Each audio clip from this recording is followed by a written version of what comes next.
plants that open their eyes to the secrets of the night, deadly nightshade whose roots delve deep into lore and legend, belladonna who teaches witches how to read the language of the birds, and willow, weariest of them all, whose branches weep silver tears, weeping willow.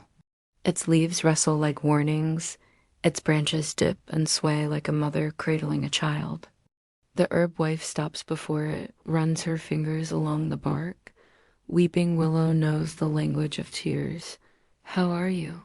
she asks, and the wind carries her voice away. Willow sighs, and the sigh becomes a soft rain on her face. Sleepless nights, silent grief, a heart heavy with unspoken words. The herb wife gathers the fallen leaves, cups them in her hands, brings them to her nose to catch their sweet, earthy scent. For the longest time, she stands in silence, surrounded by the perfume of memory. Then she turns back to the willow, and in her hand, the dried lemon balm glows like a tiny sun. She braids it into the willow branches, a gift of quiet strength, of calm amidst the storm. She ties the braid with a length of linen, smooth and white against the weeping branches. And as the first hint of dawn touches the horizon, the herb wife gathers up her basket and leaves the garden once more. The dew is heavy on her feet. The air is filled with the taste of new beginnings. She returns to the cottage, to the hearth, to the kettle singing on the stove. As the light grows, she dries last night's harvest, hangs the lemon balm to keep its magic fresh, makes room for the willow's tears on her windowsill. When the villagers come to her door, they bring their troubles wrapped in words and lined with worry. Fear and fever, aches and anxieties, wounds that refuse to heal. And always she listens, first with her eyes, then with her ears, and finally with her hands.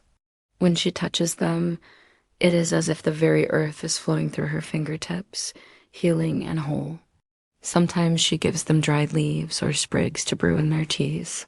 Sometimes she tucks a lavender sprig behind their ear or ties a willow leaf to their wrist. And always, always, she tells them a story. Tales spun from starlight and seasoned with magic. Stories of courage, of kindness, of hope. The children listen wide-eyed. The mothers nod in understanding. The elders close their eyes and drift back to a simpler time.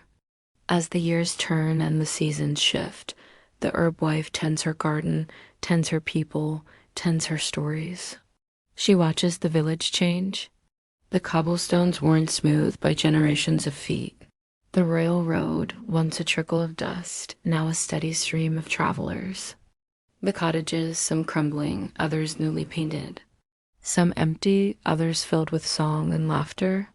And always, always, the moon is her companion. It sees the best and the worst, the bravest and the meekest, the truest and the unkindest. It reflects it all back to the watchful stars.